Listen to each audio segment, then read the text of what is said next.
Hello everyone, welcome to my YouTube channel. मैं दीपिका मिश्रा। चलिए फिर हम लोग अपनी क्लास को स्टार्ट करते हैं। उसके पहले मैं आपको बताना चाहूँगी, कल हमने शॉर्ट्स के तौर पर कार्बोहाइड्रेट का वर्गीकरण के बारे में बताया था।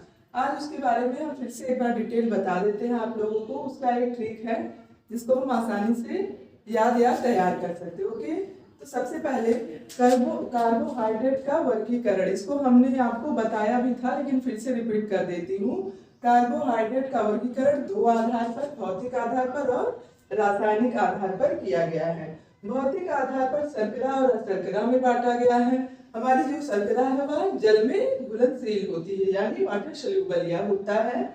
ये चीनी और गुड़, फॉर एग्जाम्पल के लिए हम चीनी और गुड़ को ले सकते हैं जो कि जल में घुलनशील होता है। और अशर्करा यह जो है जल में घुलनशील नहीं होता। जैसे हमारा अनाज भी जल में घुलनशील नहीं होता है ना, तो इसके अंतर्गत एग्जाम्पल के लिए हम अनाज को ले सकते हैं। और रासायनिक आधार पर मोनोसेकेराइड, डाइसेकेराइड और पॉलीसेकेराइड में इसको बांटा गया है। मोनोसेकेराइड के अंतर्गत हमारा ग्लूकोज, फ्रैक्टोज और गैलेक्टोज आता है। डाइसेकेराइड के अंतर्गत सुक्रोज, माल्टोज और लैक्टोज आता है। और पॉलीसेकेराइड में हमारा स्टार्च, ग्लाइकोज, सेलुलोज, हेमीसेलुलोज और पैक्टिन आता है। तो कई बार हमको कंफ्यूजन हो जाती है, हमारा ग्लूकोज जो है ये मोनोसेकेराइड में आएगा या डाइसेकेराइड में, और फ्रैक्टोज डाइसेकेराइड है या मोनोसेकेराइड है, कई बार कंफ्यूजन होती है ना। तो इसके लिए एक ट्रिक है, आप इसको इन दोनों को उस ट्रिक के द्वारा याद रखिए। बाकी का ये अलग से आप याद रखिएगा तो वो उसमें एडजस्ट हो जाएगा। तो इसका ये ट्रिक है, जैसे एक लाइन आप याद कर लीजिए, गर्लफ्रेंड गुड थी बट स्मॉल थी। तो गर्लफ्रेंड यानी जी से गर्ल, तो जी से ग्लूकोज, और फ्रेंड एफ से फ्रेंड, एफ से फ्रैक्टोज, गुड थी यानी गैलेक्टोज। तो ये तीन जो है आपको आपका जी से glucose, fructose, galactose. Girlfriend good थी यानी पहला वाला जो है गर्लफ्रेंड गुड थी, ये मोनोसेकेराइड में आ गया ग्लूकोज, फ्रैक्टोज और गैलेक्टोज। बट स्मॉल थी, स्मॉल, अब स्मॉल का आप लेंगे एस, एस से सुक्रोज, एम से माल्टोज और एल से लैक्टोज। तो इस तरह से आपका इससे जी से ग्लूकोज हो गया, एफ से फ्रैक्टोज और जी से गैलेक्टोज। तो सीक्वेंस वाइज ऐसे इसको याद कर लीजिए, गर्लफ्रेंड गुड थी बट स्मॉल थी। तो उससे आपको ये दोनों तो आपका तैयार हो गया, बाकी का जो बचा वो पॉलीसेकेराइड के अंतर्गत आएगा। तो इस तरीके से आप इसको तैयार कर सकते हैं। ओके, इसके बारे में हमने कार्बोहाइड्रेट वाले चैप्टर में डिस्कशन किया था, बट ये नहीं बताया था कि मतलब इसका ट्रिक क्या है। तो आप इसको नोट करना चाहें तो नोट कर सकते हैं। ओके,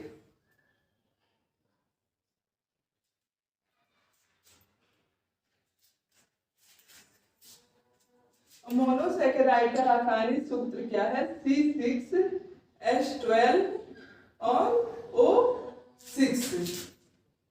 मोनोसेकेराइड का रासायनिक सूत्र क्या है? C6H12 O6। C और इसका C6H22 और O11। डाइसेकेराइड का C6H22 और O11 है। और पॉलीसेकेराइड का C6H10 और O12 है। ओके, तो ये इसका रासायनिक सूत्र है, मोनोसेकेराइड, डाइसेकेराइड और पॉलीसेकेराइड का। सॉरी, ये 10 नहीं, ये O5 है, इसको आप 5 नोट करिएगा। C6H10O5। तो मोनोसेकेराइड का C6H12 O6 है, डाइसेकेराइड का C6H22O11 है और पॉलीसेकेराइड का C6H10O5 है। इस तरह से आप इसको याद कर सकते हैं और इन दोनों को कंफ्यूजन नहीं होगा। अगर आप इस लाइन को याद कर लेंगे तो ये कंफ्यूजन नहीं होगा कि मोनोसेकेराइड के अंतर्गत हमारा फ्रैक्टोज आता है या सुक्रोज आता है, ग्लूकोज आता है या लैक्टोज आता है। ओके, तो इस तरीके से सीक्वेंस वाइज गर्लफ्रेंड गुड थी, तो ये तीनों का फर्स्ट जो हमारा है अल्फाबेट, यानी जी से ग्लूकोज, एफ से फ्रैक्टोज और जी से गैलेक्टोज। और इस बट स्मॉल थी तो स्मॉल लेंगे, स्मॉल में सुक्रोज, माल्टोज, एल से लैक्टोज होगा। ओके, बात आई समझ में? ओके, अब हम आगे बढ़ते हैं। इसको आप नोट कर लीजिएगा वीडियो को पॉज करके। और जब आप चैनल खोलते होंगे तो उसमें कई वीडियोस आप लोगों को दिखते होंगे, तो कुछ हमने शॉर्ट्स भी डाला है, कुछ वीडियो है।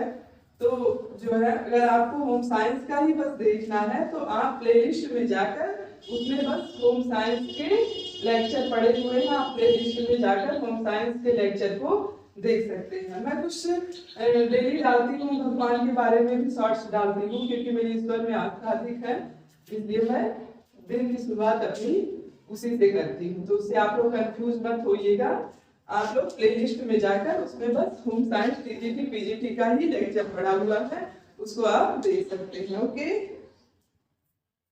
सबकी किसी ना किसी में आस्था होती है ना, मेरी ईश्वर के प्रति अधिक है, इसलिए मैं दिन की शुरुआत अपनी ईश्वर के भगवान की शॉर्ट से ही करती हूँ, डेली अपलोड करती हूँ। ओके, तो हम लोगों ने कल विटामिन्स के बारे में पढ़ा था। कौन कौन से विटामिन? विटामिन B2 और B3 यानी राइबोफ्लाविन और नियासिन के बारे में। अब आज हम विटामिन B5 यानी पेंटाथोनिक अम्ल के बारे में पढ़ेंगे।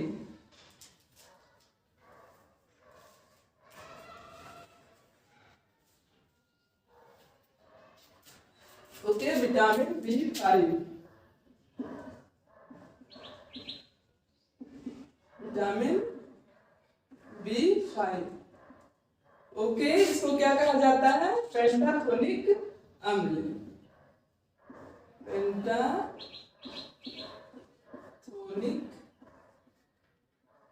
अम्ल के भी नाम से इसको जाना जाता है। ये विटामिन B5 का रासायनिक नाम है। ओके, हम सभी के सारे जितने भी विटामिन है उसके रासायनिक नाम के बारे में उसको एक दो दिन में उसको सारे नोट करवा दूंगी सीक्वेंस वाइज।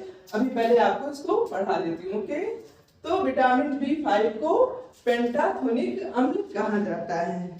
अब ये जो है विटामिन B5 हमारा विटामिन B कॉम्प्लेक्स यानी विटामिन B समूह का ही एक मेंबर है। एक तरह से आप इसको मेंबर, विटामिन B अकेला तो है ना, उसके कई समूह, कई फैमिली, कई फ्रेंड है ना, तो उसी तरह से विटामिन B5 उसी का एक मेंबर है जिसको हम पेंटाथोनिक अम्ल कहते हैं। अब पेंटाथोनिक अम्ल जो है इसकी उत्पत्ति जो है ग्रीक भाषा के पेंटोस से हुई है। पेंटोस मीन्स क्या होता है? पेंटोस जिसको हम ग्रीक भाषा में पेंटोस बोलते हैं, उसको हम इंग्लिश में मतलब उसको हम उसका मीनिंग होगा फ्रॉम एवरीवेयर यानी हर जगह से।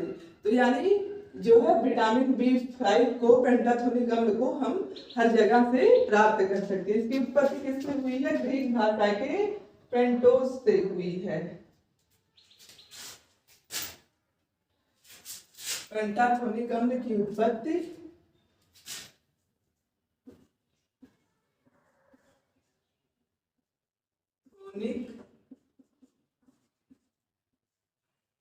अम्ल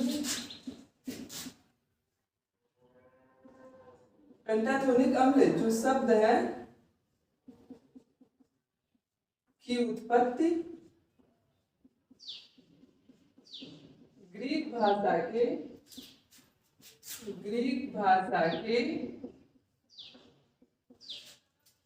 पेंटोस से हुई है। किसे? पेंटोस से। जिसका तात्पर्य क्या है? इसका तात्पर्य क्या है? From everywhere.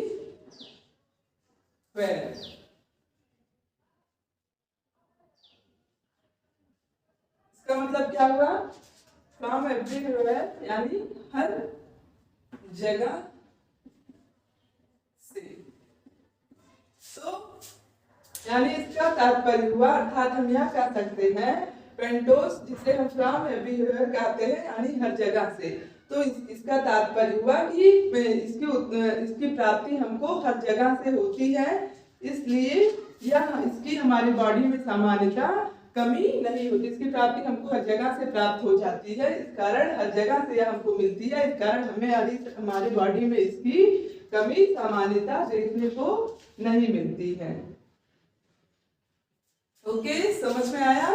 पेंटाटोनिक शब्द जो है उसकी उत्पत्ति ग्रीक भाषा के पेंटोस से हुई है, जिसका तात्पर्य फ्रॉम एवरीवेयर या हर जगह से है।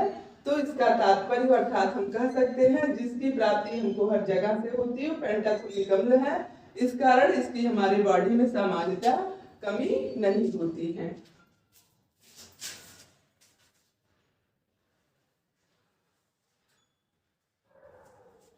आप नोट कर लीजिए।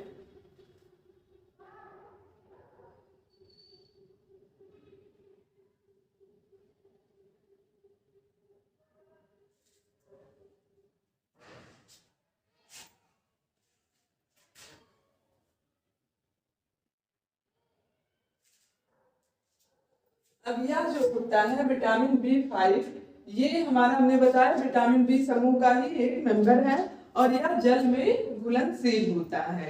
और यह जैसे हमारे अम्ल, क्षार, ताप, सूर्य के प्रकाश में यह नष्ट हो जाता है। कल हमने बताया था नियासिन के बारे में ना, यह नष्ट नहीं होता है सूर्य के प्रकाश से, अम्ल, क्षार इन सभी में सारी स्थिति में उसकी स्थिति जो होती है स्थिर होती है। बट ये जो है सूर्य के प्रकाश, अम्ल, क्षार, ताप, इसमें यह विटामिन B5 नष्ट हो जाता है।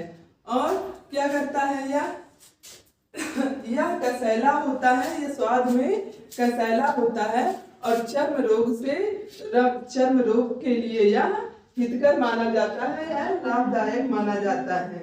चर्म रोग को ठीक करने वाला विटामिन यह होता है, इसलिए इसे एंटी डर्मेटाइटिस विटामिन भी कहते हैं। यह जो है विटामिन B5 यानी पेंटाथोनिक अम्ल जो है यह चर्म रोग को ठीक करने में सहायक होता है, इस कारण इसे एंटी डर्मेटाइटिस विटामिन भी कहते हैं।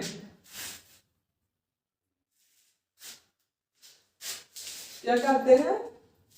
चर्म रोग को ठीक करने के कारण इसको एंटी डर्मेटाइटिस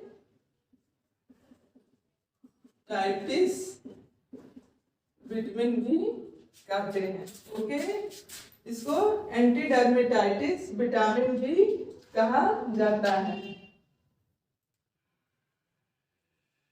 तो यह त्वचा से संबंधित रोग को ठीक करने वाला होता है, इस कारण इसे एंटी डर्मेटाइटिस विटामिन या पेंटाथोनिक अम्ल भी कहते हैं।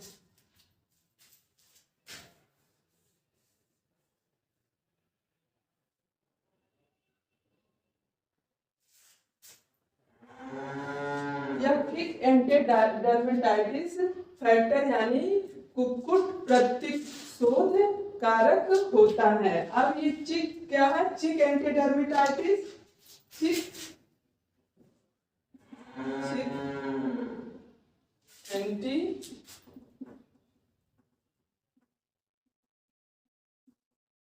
डाइटिस फैक्टर या चिक एंटी डर्मेटाइटिस फैक्टर यानी कुक्कुट प्रतिशोध कारक भी कहा जाता है। क्या कहा जाता है? कुक्कुट प्रतित्वक शोध कारक, कुक्कुट प्रतित्वक शोध कारक, इसको कुक्कुट प्रतित्वक शोध कारक भी कहा जाता है। चिक में हमारा क्या होता है? चूजा होता है ना, तो यह उसमें भी सहायक होता है। कौन? विटामिन B5 जो है यह चिक एंटी डर्मेटाइटिस फैक्टर होता है, जिसे हम कुक्कुट प्रतिशोध कारक भी कहते हैं। किसको? चिक एंटी डर्मेटाइटिस को। यह त्वचा संबंधी बीमारी को ठीक करता है मिश्रित रूप में पाए जाने के कारण। मिश्रित रूप में जैसे हमारा क्या है आपका ये राइबोज हुआ या फास्फोरिक अम्ल हुआ, ये सभी में मिश्रित रूप से इसमें पाए जाते हैं, इस कारण यह मिश्रित रूप में पाए जाने के कारण इसको कोएंजाइम ए कहते हैं। कोएंजाइम ए यानी सह एंजाइम ए क्या कहते हैं? मिश्रित रूप में पाए जाने के कारण मिश्रित रूप में पाए जाने के कारण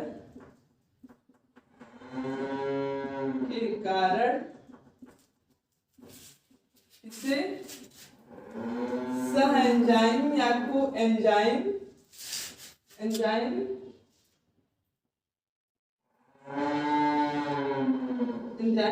ए कहते हैं। ओके, तो इसको सह एंजाइम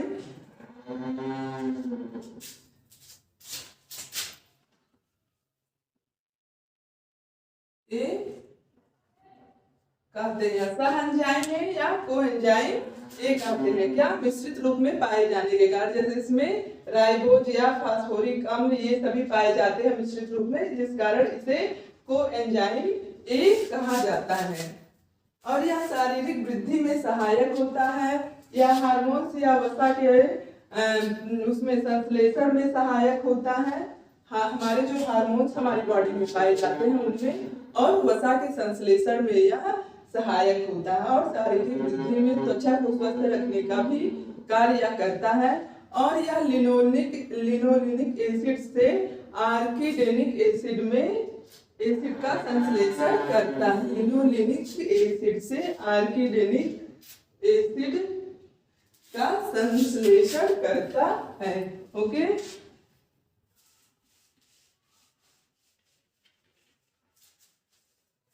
जो लिखा उसको आप लोग नोट कर लीजिएगा।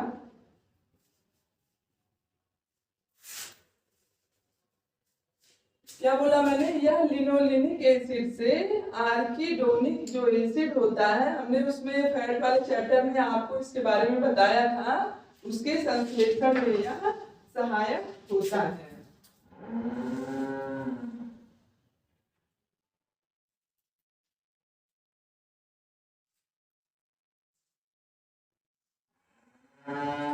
अब यह जो है हमारा पेंटाथोनिक अम्ल जो है, यह हीमोग्लोबिन के निर्माण हेतु पैराफिन का निर्माण करता है। पैराफिन क्या है? पैराफिन हमारा पॉलीसेकेराइड है, या चिपचिपा सा पदार्थ होता है। चिपचिपा पदार्थ होता है, और यह क्या करता है? यह बॉन्डिंग का कार्य करता है। तो पेंटाथोनिक यानी विटामिन B5 जो है हीमोग्लोबिन के निर्माण के लिए जो पैराफिन होता है उसके निर्माण में यह सहायक होता है। पैराफिन के निर्माण में यह सहायक होता है। पैराफिन हमारा एक तरह का पॉलीसेकेराइड है जो चिपचिपा सा पदार्थ होता है और बॉन्डिंग का कार्य करता है। क्या करता है? विटामिन B5 हीमोग्लोबिन के निर्माण हेतु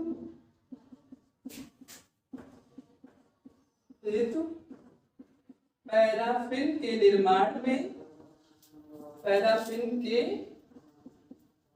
निर्माण में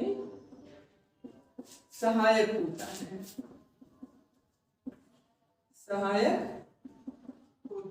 है।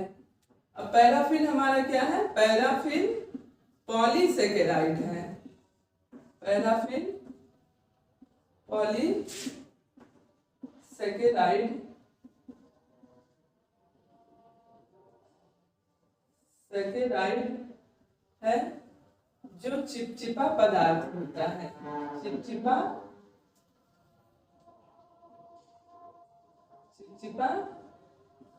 पदार्थ होता है जो बॉन्डिंग का कार्य, पैराफिन क्या करता है? जो बॉन्डिंग का कार्य करता है। बॉन्डिंग का कार्य करता है। ओके, तो ये पैराफिन के निर्माण में सहायक होता है। और ये क्या करता है? हमारे रक्त में यानी ब्लड में शर्करा के स्तर को सामान्य बनाए रखता है। रक्त में शर्करा के स्तर को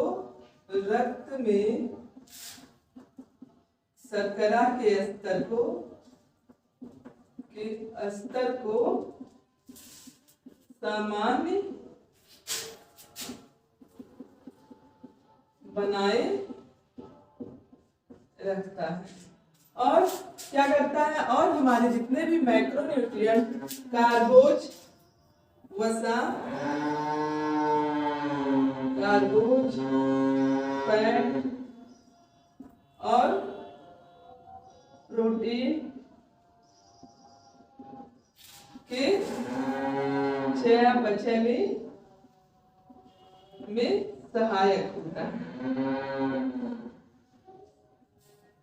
तो ये क्या करता है, ये शारीरिक वृद्धि और विकास में सहायक होता है, त्वचा को स्वस्थ रखने का कार्य करता है और रक्त की शर्करा के स्तर को सामान्य बनाए रखता है। कार्बोज, फैट और प्रोटीन के चयापचय में यह सहायक होता है और विटामिन B5 यानी पेंटाथोनिक अम्ल हीमोग्लोबिन के निर्माण में सहायक, पैराफिन के निर्माण में सहायक होता है।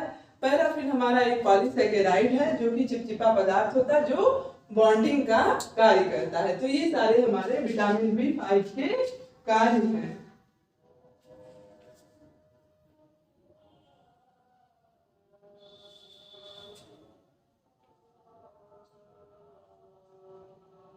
ओके, इसको नोट कर लीजिए आप सभी।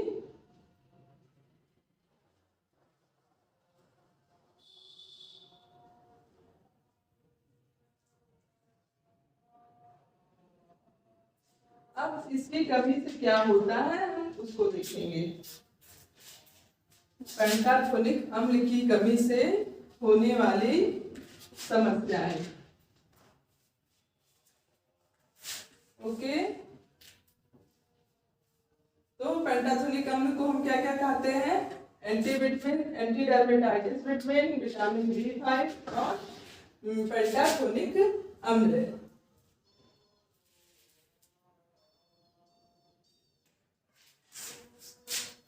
विटामिन B5 की कमी, इससे क्या होता है, कमी का जो प्रभाव है इसमें क्या होता है, हमारे हाथ पैर की मांसपेशियों में ऐंठन होता है, बर्निंग फिट सिंड्रोम होता है। बर्निंग फिट सिंड्रोम क्या होता है, जैसे पैर के तलवे में जो होता है जलन होता है ना किसी किसी के साथ कि पैर के तलवे में बहुत जलन होती है, तो वो इसी कारण से होती है, विटामिन B5 के कारण से। तो जब इसकी कमी हो जाती है तो हमारे हाथ पैर की मांसपेशियों में ऐंठन होता है, पैर के तलवे में जलन होता है जिसको बर्निंग फिट सिंड्रोम बोलते हैं। और क्या होता है, बाल झड़ने लगता है और मानसिक रूप से वह अस्वस्थ, जैसे चिड़चिड़ापन सा उसको लगेगा, मानसिक तनाव रहेगा। ये सारी समस्याएं हमको, पाचन संस्थान ठीक से कार्य नहीं करेगा, नाड़ी संस्थान ठीक से कार्य नहीं करेगा, ये सारी समस्याएं हमको विटामिन B5 की कमी के प्रभाव में देखने को मिलती है। कौन सा, पहला क्या हुआ, हाथ पैर की मांसपेशियों में ऐंठन, मांसपेशियों में ऐंठन। और क्या होगा दूसरा,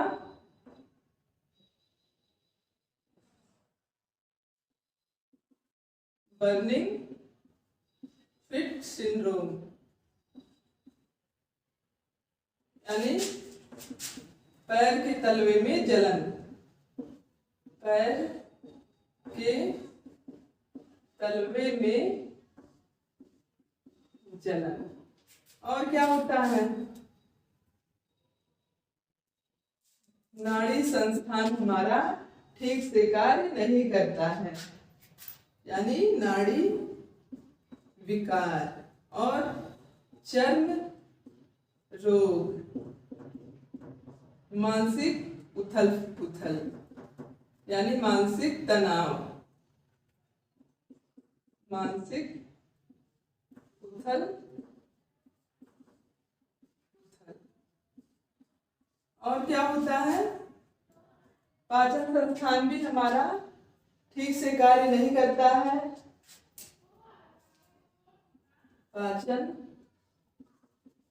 विकार, चिड़चिड़ापन,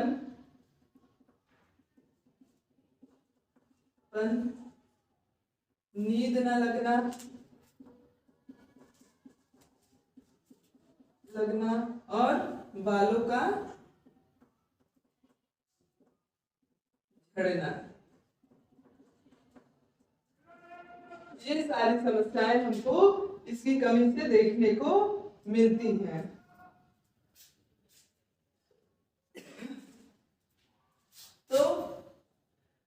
बेचैनी भी होगा ना, एक तरह से बेचैनी भी कह सकते हैं, चिड़चिड़ापन, बेचैनी यानी घबराहट सी होती है। तो विटामिन बी 5 की कमी से हाथ पैर की मांसपेशियों में ऐंठन होता है, बर्निंग फिट सिंड्रोम यानी पैर के तलवे में जलन होती है, नाड़ी विकार हो जाता है यानी नाड़ी संस्थान सुचारू रूप से कार्य नहीं करता है, और चर्म रोग हो जाता है, मानसिक उथल पुथल, व्यक्ति मानसिक तनाव में रहता है, पाचन विकार यानी पाचन संस्थान भी सही रूप से कार्य नहीं करता, व्यक्ति चिड़चिड़ापन हो जाता है, नींद नहीं लगती, घबराहट बेचैनी होती है उसको, और बालों का झड़ना, इसकी कमी से हमारे बाल भी झड़ने लगते हैं। तो इसी कमी को आप लोग नोट कर लीजिए।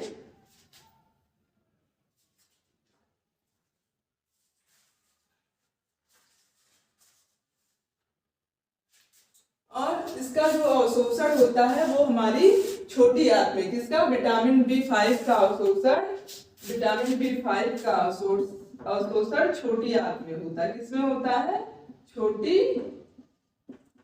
छोटी आंत में। और विसर्जन किसके द्वारा होता है, यूरिन यानी मूत्र के द्वारा, किसके द्वारा, मूत्र के द्वारा, मूत्र के द्वारा इसका विसर्जन होता है, इसलिए ये हमारी बॉडी में स्टोर नहीं होता है, विटामिन बी 5 हमारी बॉडी में स्टोर नहीं होता है, इसका विसर्जन मूत्र के द्वारा होता है, और शोषण छोटी आंत में होता है।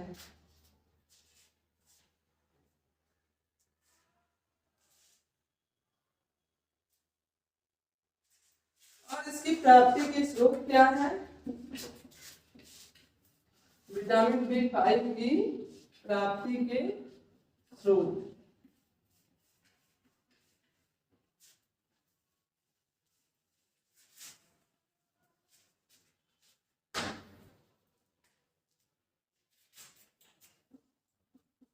प्राप्ति के स्रोत कौन कौन से हैं, चावल की ऊपरी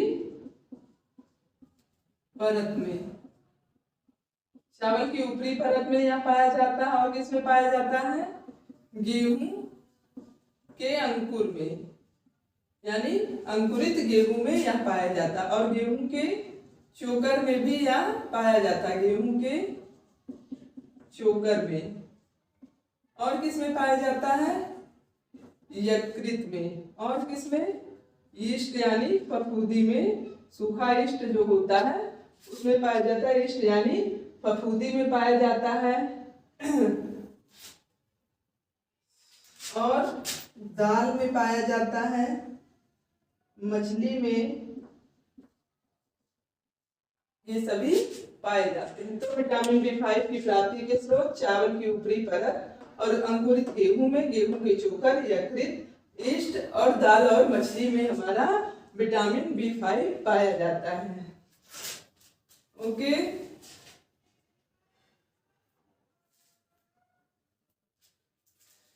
और एक बात, जैसे ये विटामिन बी 5 जो है हमारी आंतों में जो इकोलाई पाई जाती है उसके द्वारा भी इस विटामिन का सृजन यानी निर्माण होता है, किसके द्वारा, आंतों की इकोलाई के माध्यम से विटामिन बी 5 का निर्माण होता है। नोट के तौर पर आप इसको नोट कर लीजिए कि आंतों में पाई जाने वाली इकोलाई, आंतों में पाई जाने वाली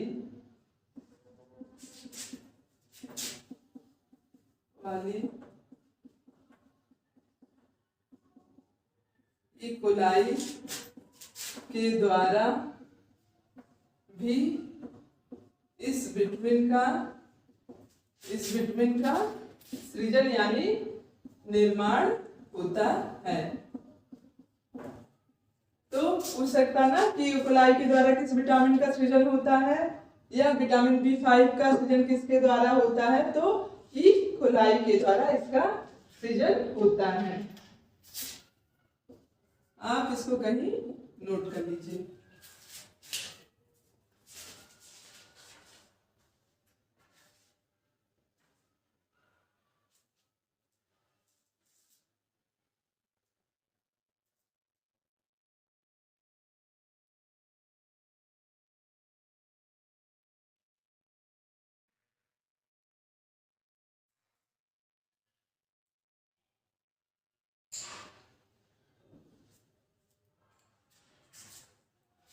हम लोग विटामिन B6 के बारे में पढ़ेंगे। हम लोगों का विटामिन B5 कंप्लीट हुआ, अब विटामिन B6।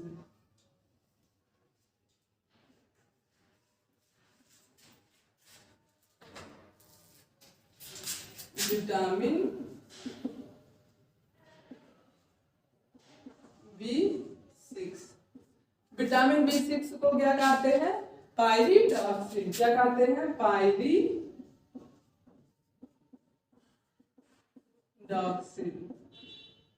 तो विटामिन B6 को पायरिडॉक्सिन के नाम से भी जाना जाता है और एडर्मिन के नाम से भी जानते हैं। किसके नाम से? एडर्मिन।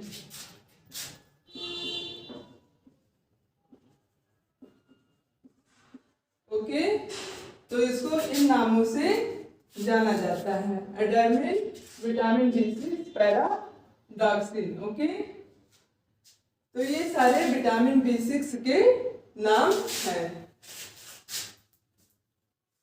इसे रेड एंटी डर्मेटाइटिस विटामिन भी कहते हैं। क्या कहते हैं? रेड एंटी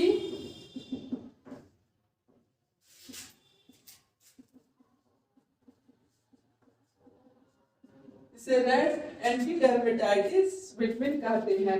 यह विटामिन B6 एक ऐसा विटामिन है जो चूहे के चर्म रोग को ठीक करने में सहायक होता है। इस कारण इसे रेड एंटी डर्मेटाइटिस विटामिन कहते हैं। क्या करता है यह चूहे में जो चर्म रोग पाया जाता है उनको ठीक करने का कार्य यह करता है।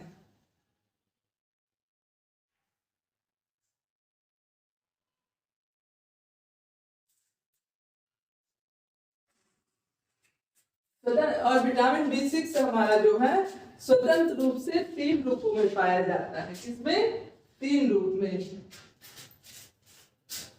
पायरिडॉक्सिन या स्वतंत्र रूप से 3 रूपों में पाया जाता है। कौन कौन से? पायरिडॉक्सिन, पायरिडॉक्सोल और पायरिडॉक्सामाइन। पायरिडॉक्सिन,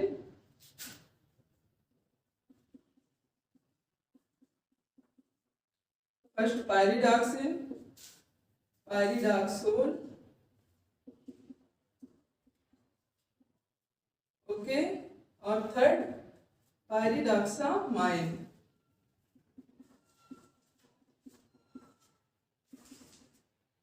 ओके, तो विटामिन B6 जो है स्वतंत्र रूप से 3 रूपों में पाया जाता है। किसमें? पायरिडॉक्सिन, पायरिडॉक्सोल और पायरिडॉक्सामाइन।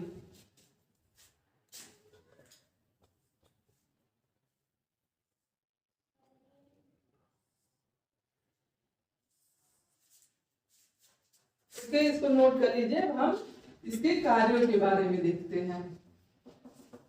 पायरिडॉक्सिन के कार्यों के बारे में। पायरिडॉक्सिन विटामिन का इसका जो सक्रिय रूप है वह पायरिडॉक्सिन फास्फेट के रूप में यह सक्रिय होता है। इस विटामिन का सक्रिय रूप, इस विटामिन का सक्रिय रूप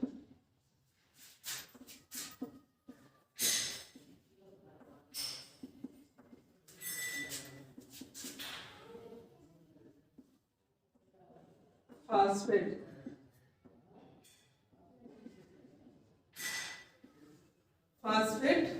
है। ओके, तो इस विटामिन का सक्रिय रूप पायरिडॉक्सिन फास्फेट है।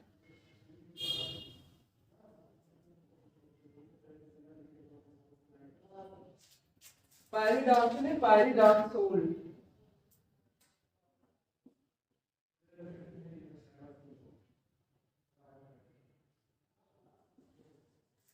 ओके,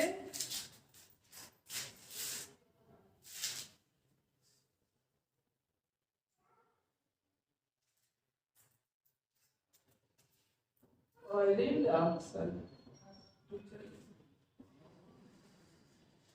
पायरिडॉक्सल इसका सक्रिय रूप, हमने इसके 3 रूप बताए हैं ना स्वतंत्र रूप से, पायरिडॉक्सिन, पायरिडॉक्सोल और पायरिडॉक्सामाइड। तो यह पायरिडॉक्सल फास्फेट के रूप में या सक्रिय रूप में यह पाया जाता हमारी पायरिडॉक्सिन। यह शारीरिक वृद्धि में सहायक होता है, यह आरबीसी के निर्माण में भी सहायक होता है। ओके,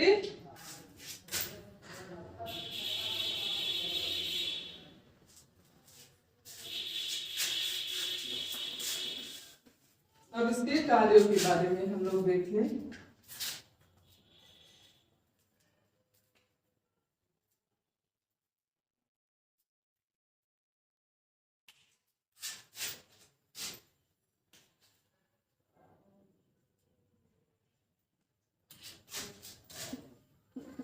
कार्य क्या करता है, यह शारीरिक वृद्धि का कार्य करता है।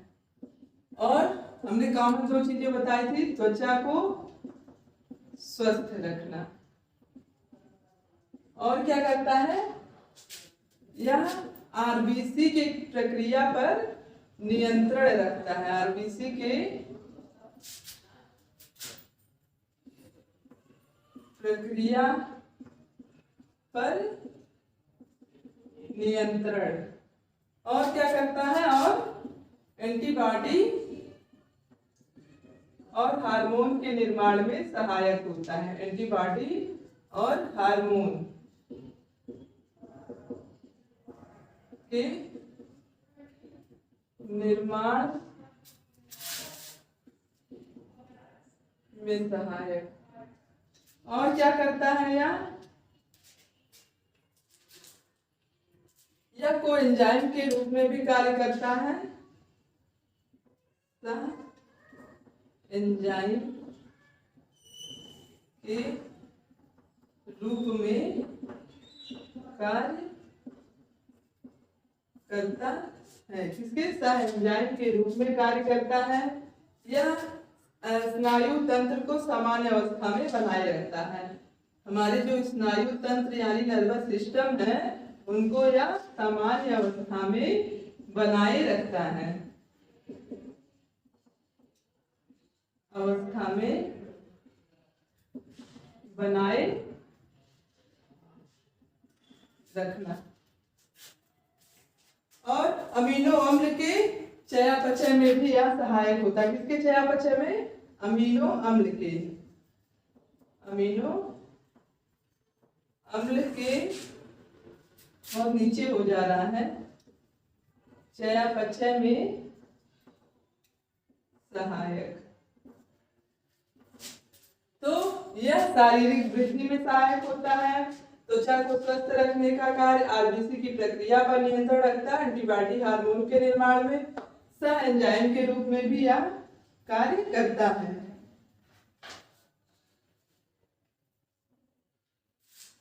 यह जो है इनडायरेक्टली क्या करता है, हमारे बॉडी में नियासिन की मात्रा को सही बनाए रखता है। नियासिन की मात्रा को नियंत्रित करता है। नियासिन हमारा क्या है? Vitamin B3। तो यह इनडायरेक्टली यानी परोक्ष रूप से विटामिन B6 नियासिन की मात्रा को हमारे शरीर में नियंत्रित रखता है। इसको आप नोट करिए, तब आगे बढ़ते हैं। इसको इतना नोट कर लीजिए।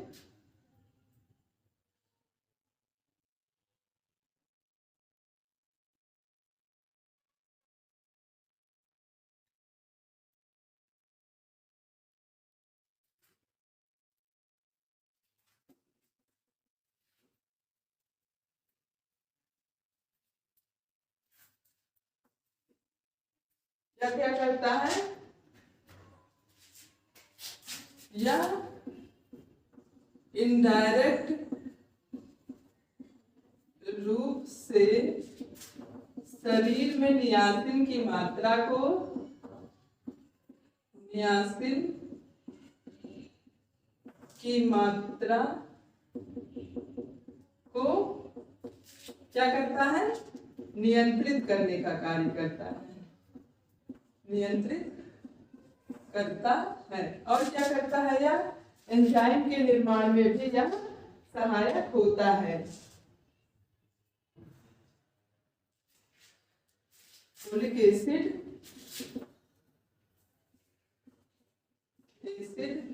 के चयापचय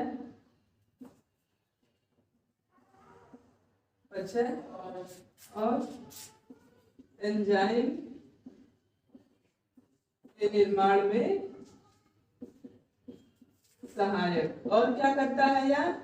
वसा के संश्लेषण में भी, यह वसा के संश्लेषण और चयापचय का कार्य भी हमारा विटामिन B5 करता है। वसा का संश्लेषण और चयापचय,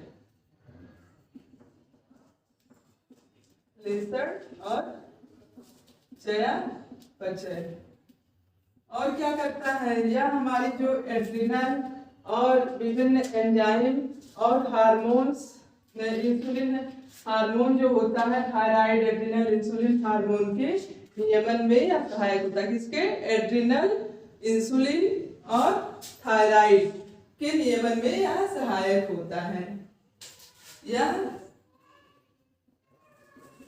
थायराइड,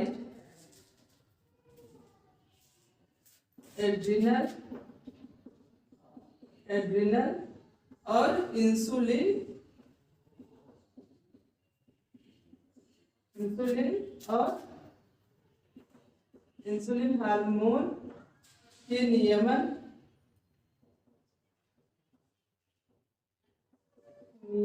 में सहायक।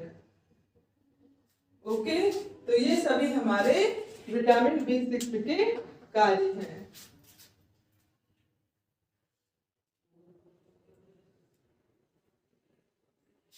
अब इसकी कमी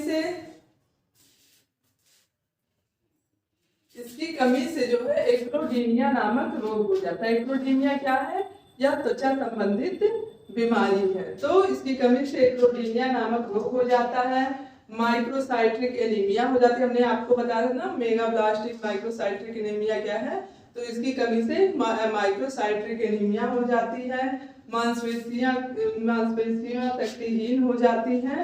और क्या होता है? शरीर का वजन भी कम हो जाता है।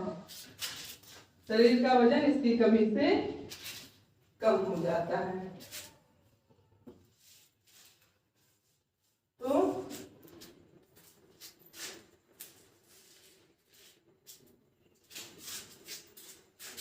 कमी, इसकी कमी, विटामिन B6 की कमी से क्या होता है? एक्रोडीनिया।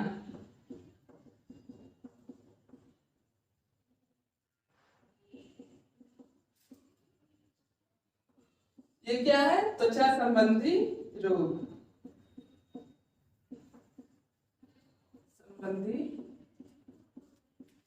है। और वजन कम हो जाता है। एक्रोडीनिया त्वचा संबंधी रोग, वजन कम हो जाता है, मांसपेशियों की शक्तिहीनता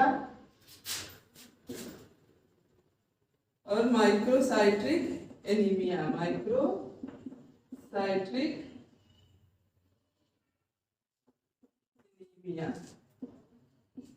और क्या होता है? मांसपेशियों की शक्तिहीनता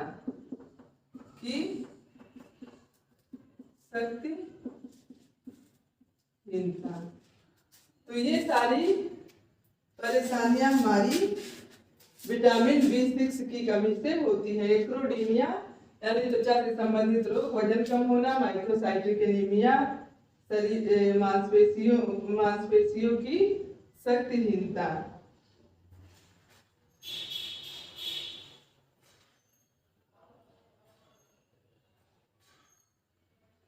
हमारा विटामिन B6 जो है, ये हमारे जो जेजुनम होते हैं या रक्त में अभिशोषित होकर 6 सप्ताह तक सही मात्रा में उपयोग में लाने लायक या स्टोर हो सकता है, संग्रहित हो सकता है। विटामिन B6 जो है यानी पैराडॉक्सिन जो है, यह रक्त में या जेजुनम या रक्त में अभिशोषित होकर 6 सप्ताह तक सही मात्रा में उपयोग में आने लायक संग्रहित हो सकती हैं। विटामिन B6 इसमें जेजुनम और B6 जेजुनम और रक्त में अभिशोषित होकर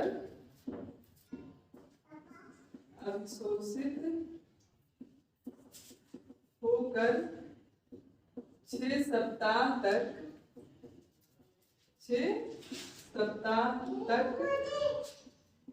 सही मात्रा में उपयोग में लाने लायक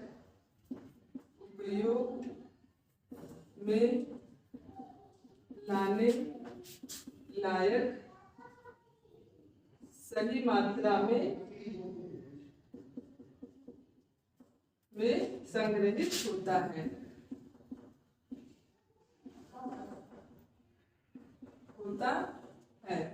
तो क्या यह विटामिन B6 जो है हमारे जेजुनम और रक्त में अवशोषित होकर 6 सप्ताह तक यह उपयोग में लाने लायक हम मतलब इसको संग्रहित हो सकता है या हमारे संग्रहित होता है। ओके, और इसका विसर्जन किसके द्वारा होता है? विटामिन B6 का विसर्जन यूरिन के माध्यम से यानी मूत्र के माध्यम से। किसके माध्यम से? यूरिन के माध्यम से। विसर्जन यूरिन के माध्यम से होता है। ओके, तो विटामिन B6 यानी पायरिडॉक्सिन ये इसका रासायनिक नाम है। रासायनिक नाम हम जो है आपको एक पेज में नोट करवा देंगे उसको 1-2 दिन में। ठीक है, तो अभी हम इसको बताते और पढ़ाते चलते हैं सभी के रासायनिक नाम को, आप या फिर इसको नोट करके खुद उसको याद कर लीजिएगा। ओके, तो आज हमारा B5 और B6 कंप्लीट हुआ। अब कल फिर हम नए टॉपिक के साथ मिलते हैं, तब तक के लिए बाय बाय, थैंक यू।